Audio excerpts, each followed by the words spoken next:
মনরে জলে অপচয় করো না, মনরে জলে অপচয় করো না। বৃষ্টির জলে করলে রে চাষ, বৃষ্টির জলে করলে রে চাষ, ফলবে রে তোর কাঁচা সোনা। মনরে জলে অপচয় করো না, মনরে জলে অপচয় করো না। মনরে আকাশের অবস্থা ভালো ঠেকছে না, তাড়াতাড়ি করো, আজকে কাজ শেষ করে বাড়ি যেতে হবে। ঠিক আছে, এক্ষুনি চলে আসবি কিন্তু। পাকড়িটা বেঁধে নে। আচ্ছা ঠিক আছে, ঠিক আছে।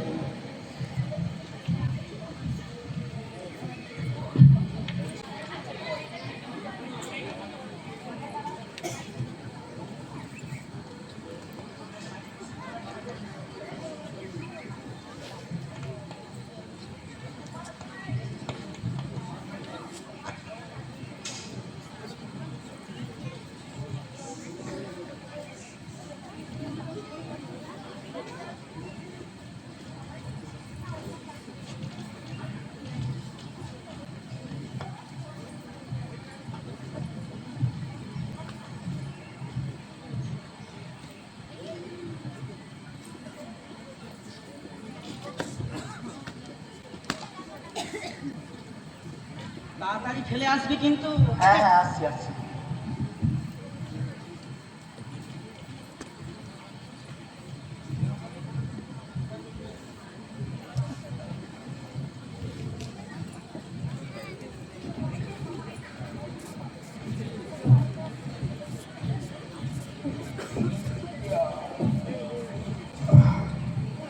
বড়িয়ে মা দেবো, চ্যান করবো না গা দেবো? আরে ও ভূত, করছিস কি রে? আরে চাষের জমি এরম হয় কাটছিস কেন? আরে ও ভূত, মারবে তো বুঝেছ? আমার নাম ভুল না, আমার নাম ধরে ডাকতে পারো না? দেখতে পাচ্ছ না আমি এখানে চাষের জমি কেটে পুকুর কাটতেছি? হ্যাঁ তা তো দেখতেছি। তা এইভাবে চাষের জমি কেটে পুকুর কাটা? হ্যাঁ হ্যাঁ, আমি ওই বৃষ্টির জল ধরে রেখে চাষ করবো বলে, তাই জন্য আমি এখানে পুকুর কাটতেছি, বুঝেছো? শালা এ নিশ্চয়ই জগবার মাথা মোটা বিশ্বজিতের পরামর্শ। হায় হায় হায়, এভাবে যদি চাষের জমি নষ্ট হতে থাকে তোরা ভবিষ্যৎকালে চাষ করবি কোথায় রে? তাহলে চাষের জল পাবো কোথা থেকে? কেন আমার শ্যালো থেকে নিবি? কেন? তোমার ছেলেতে তো জল দিলে তো পয়সা দিতেই হবে, হ্যাঁ। আর চাষ ছাড়া তো আর কিছু করতেই পারবো না। ও বাবা, আর কি কাজ করবি শুনি? কেন? আমি ধান চাষ করবো, মাছ চাষ করবো, হাঁস চাষ করবো, আর ওই হাঁসের গুটে আমার পুকুরের মাছগুলো এরকম বড় বড় হবে, বুঝেছো? ছ্যা ছ্যা ছ্যা ছ্যা, হরিয়ে মা ধোবো, তুই গুখেকো মাছ মানুষকে খাওয়াবি রে? তুমি যে গরু ছাট খাও, আমার মানুষকে খাও কারবেলা। শালাদের সঙ্গে তো পেরে ওঠা গেল না। আর এই বিশ্বজিৎকেই বলি, ভালোই তো মগজ ধরাই করেছে দেখতে পাচ্ছি না। এইভাবে যদি চলতে থাকে তাহলে আর আমার স্যালোর জল কেউ নেবে না। দাঁড়া, শালা চাষিদের কাছ থেকে আগে অগ্রিম টাকাটা নিয়ে আসি, তাহলে কোনো বেটার বেঘর বাই করতে পারবে না। কিছু বললে নাকি? এই বৃষ্টির ভূত মারবে তো, বুঝেছো? পুরো বৃষ্টি এসে বাঁধটা কেটে দাও, পুকুরে জল ভরে যায়। ঠিক আছে ঠিক আছে। এক্ষুনি মেরে দিচ্ছিল কি ভাই, কোদাল তুলেছি। আপনারাই বলুন ওইভাবে কোদাল তুললে হয়? বৃষ্টি এসে গেছে রে, তাড়াতাড়ি বাড়ি চ, বাড়ি চ। চলো চলো।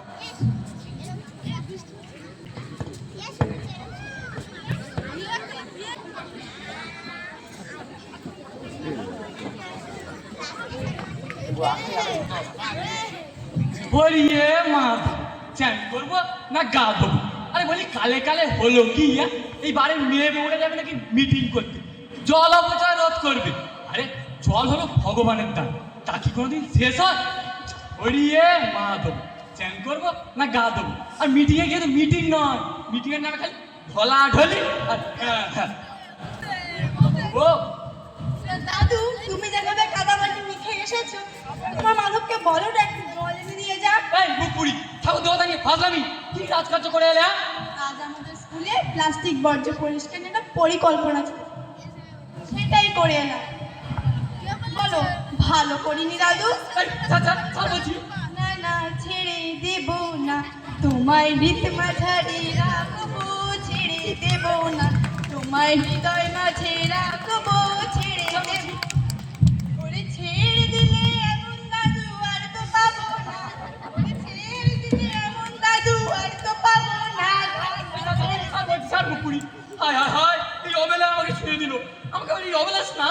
হবে।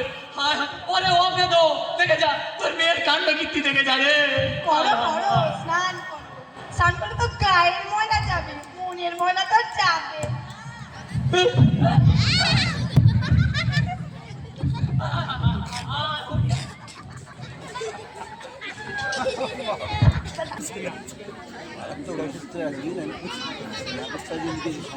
আসতে না আপনি দেখেছেন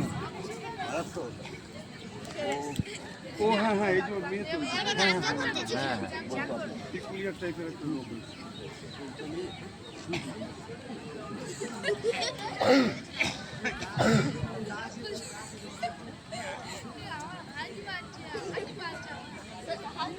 সিন্ড্রোম মানে একটা রোগ আছে ওই তো ডাক্তারবাবুকে আমি বলাচ্ছিলাম ওটা খুব কম লোকের হয় তাকে একজন নিউরো হ্যাঁ নার্ভের সমস্যা হয়।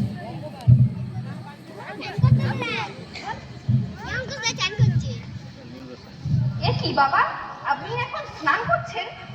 স্নান করছি কেন? যাও, এটা তোমার গুণধর মেয়েকে গিয়ে জিজ্ঞেস করো গা। সে না হয় হলো, তাই বলে আপনি স্নানের নামে এভাবে জল অপচয় করছেন কেন? কেন, জলটা কি তোমার বাপের, না কলটা তোমার বাবা এসে বসিয়ে দিয়ে গেছিল? বাবা, দেখো, আমি কোন জলে স্নান করব, কোন কলে স্নান করব, তার কৈফিয়ত আমি তোমাকে দিতে পারবো না। না মানে এইভাবে ভৌম জল অপচয় করলে দুদিন পরে তো আর জল পাওয়া যাবে না। এমনিতেই তো দেখতে পাচ্ছেন ডিপ টিউবওয়েলগুলো আর জলে উঠছে না। কার টিউবওয়েলে জল উঠলো, কার উঠলো না, তা দেখার দায়িত্ব আমার না। আমার কলে জল উঠছে, আমি স্নান করবো, হাত পা ধুবো, কাপড় কাচবো, যা ইচ্ছে তাই করবো। ও গড়িয়ে মা ধোবো, চান করবো, না গা ধোবো। কলে জল পড়ছে না কেন? দাদু, তোমার মাধবকে বলো না একটু জল দিয়ে যা। দাদু, ভীষ্মের সরসজ্জায় তীরে উঠে জল, কলিতে 1200 ফুটে টিউবওয়েল বিকল।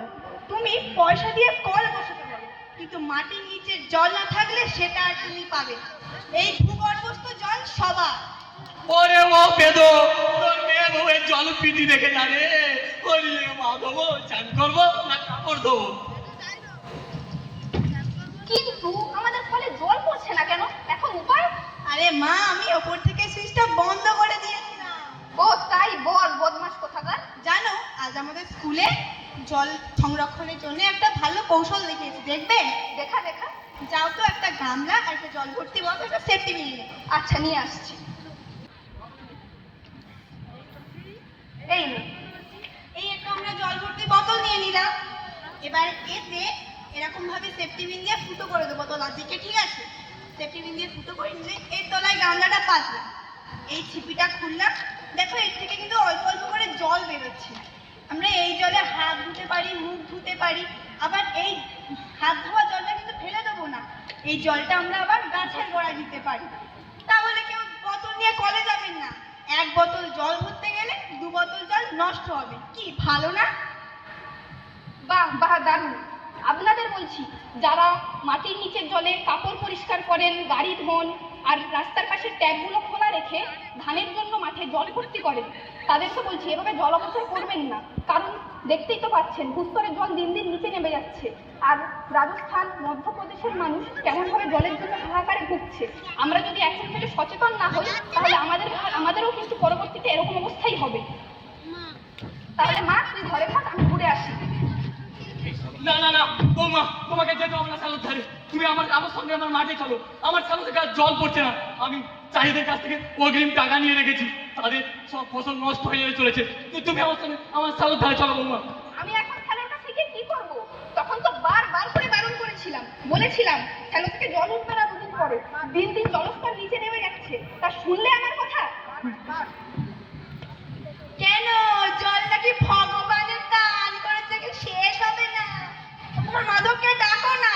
হরিয়ে মা, চান করবো না।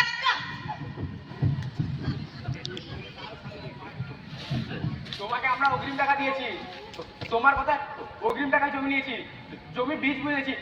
জল দেবে না? মামার বাড়ি নাকি? হ্যাঁ, মামার বাড়ি। মার বেটা, মার। দাঁড়াও দাঁড়াও দাঁড়াও, আমার মার মার মার। দাঁড়াও, আমার কথা শোনো। দেখো, মাটির নিচে যদি জল না থাকে তাহলে জলটা শ্যালোতে উঠবে কোথা থেকে? আর শ্যালোতে যদি জল না ওঠে, উনি তোমাদের জলটা দেবেন কোথা থেকে? ওসব বুঝে না, আমাকে জমিতে জল দিতেই হবে। কেন তখন বলেছিলি পুকুর কাটিনে বৃষ্টির জল ধরে রাখতে হবে না, আমার ছেলেতে জল নিবি, এখন কেমন ভূতর ভূত? না না, ভালো ভালো, তুই ভালো করেছিস। একসাথে কেমন অনেক ফসল চাষ করেছিস। হ্যাঁ, এটা ওই জয়গোপালপুরের মোটা মাথা বিশ্বজিতের পরামর্শ। বাহ বাবা বাহ, তুই খেসারিও করেছিস বল। হ্যাঁ, আমি অল্প জমিতে খরাকের মতো ধান চাষ করেছি, আর বাকি জমিতে খেসারি আর সর্ষে বলেছি। কেমন হয়েছে খুড়ো আমার চাষ? বাহ, বেশ ভালো বেশ ভালো। হলুদ ফুল দুলিয়ে মাথা, বলছে ওরে আয় ঘুমিয়ে পড় আমার এই খেসারির সবুজ বিছানায়। আর খেসারিতে তো জল কম লাগে বললিও চলে, আরে তো অনেক লাভ, বুঝেছো? আর আমি যে হাঁস চাষ করেছি, মাছ চাষ করেছি, আর ওই পুকুর পাড়ে নারকেল গাছ লাগাইছি, বুঝেছো? আমি সেই হাঁস বেচবো, হাঁসের ডিম বেচবো, হাঁসের পালক বেচবো, আর আমার পুকুরের মাছগুলো এরম বড় বড় হয়েছে, বুঝেছো? সেই মাছ বেচবো। আর পুকুর পাড়ে যে নারকেল গাছগুলো লাগাইছি ওতে ডাব হবে, ওই ডাব বেচছি। এখন তো দেখেছো ব্যাপারীরা গাছে ডাব থাকতে দিচ্ছে না, 25 টাকা 30 টাকা করে ডাব নিচ্ছে। আর নারকেল হবে, নারকেল বেচবো, নারকেলের কাঠি বেচবো, বুঝেছো? কেমন কেমন মোটা মাথার বুদ্ধি? হ্যাঁ, না না, বেশ ভালো বেশ ভালো। আরেকটা কথা, এখন ধান চাষের সময় মাঠে জল ধরে রাখার জন্য আমরা যে প্লাস্টিকের ব্যবহার করি, সেই প্লাস্টিকগুলো পরে তুলে ফেলে দেওয়া হয় না, যার ফলে মাটি দূষিত হচ্ছে। ঠিক তো, এটা তো ভাবিনি। আর কি কি হয় তোমাদের মিটিং এ? আরেকটা সমস্যা হলো গাড়িতে ধান কাটা হচ্ছে আর মাঠে বড় বড় নাড়া থেকে যাচ্ছে, সেই নাড়াগুলো আগুনে পুরানো হচ্ছে। এবারে আগুনে পুরানোর ফলে যেমন মাঠের বন্ধু পোকা কেঁচো মারা যাচ্ছে, সাথে সাথে জমির উর্বরতাও নষ্ট হচ্ছে। মনে রাখতে হবে, জমি তোমার, কিন্তু বন্ধু পোকা কেঁচো সকলের। সে না হয় বুঝলাম, কিন্তু জলের কি হবে? তোমাদের সকলের বাড়িতে কলসি রয়েছে। হ্যাঁ, এবার সেই কলসির জল যদি তোমরা প্রতিনিয়ত ঢেলে খেতে থাকো তাহলে কি হবে? শেষ হয়ে যাবে। মাটির নিচেও সেই রকম একটি বড় কলসি রয়েছে। এবার সেই কলসির জল যদি আমরা প্রতিনিয়ত ঢেলে খেতে থাকি তাহলে সেটাও একসময় শেষ হয়ে যাবে। কিন্তু কলসিটা এখনো পুরোপুরি খালি হয়নি, আমরা চাইলেই সেটাকে আবার ভর্তি করতে পারি। কিভাবে? জল অপচয় বন্ধ করে প্রথমত শ্যালো বসানো বন্ধ করতে হবে। কি ঠিক তো? হ্যাঁ, ঠিক ঠিক ঠিক। সবাই একসঙ্গে আওয়াজ তোলো, বন্ধ হোক যত সালো, সবাই একসাথে আওয়াজ তোলো। বন্ধ হোক যত সালো, ভৌম জলে করলে চাষ, দেশ চাষের সর্বনাশ, সবাই মিলে আওয়াজ তোলো। বন্ধ হোক যত সালো, সবাই মিলে আওয়াজ তোলো। বন্ধ হোক যত সালো। তাহলে কি আমাদের চাষ হবে না? আমরা তো গরিব মানুষ। হবে হবে, ওই যে মোটা মাথার বুদ্ধি নিতে হবে। প্রথমত জলাশয় ভরাট করা যাবে না, আর নতুন নতুন জলাশয় খনন করতে হবে, তাতে জল ধরে রাখতে হবে। আর সেই জলে এমন এমন ফসল চাষ করতে হবে যাতে জল কম লাগে, আবার উর্বরতা জমির উর্বরতাও বৃদ্ধি হবে এই বিকল্প চাষে, সেটাও মাথায় রাখতে হবে। আরেকটা কথা মনে রাখবে, জমিতে কিন্তু জৈব সার ও জৈব কীটনাশকের ব্যবহার করতে হবে।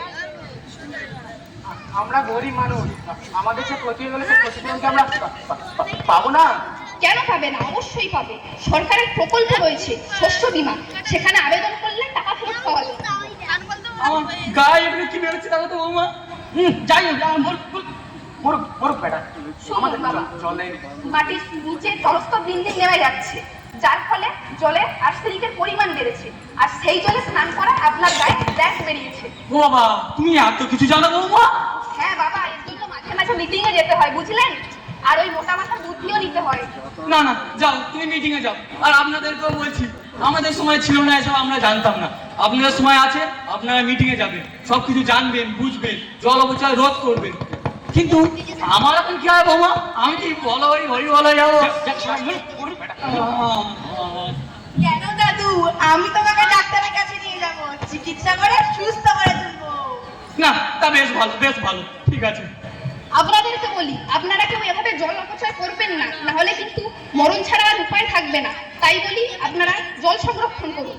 আর পর্যাপ্ত পরিমাণে বৃষ্টি আনতে এবং পরিবেশকে সুস্থ রাখতে চাই আমাদের বৃক্ষরোপণ।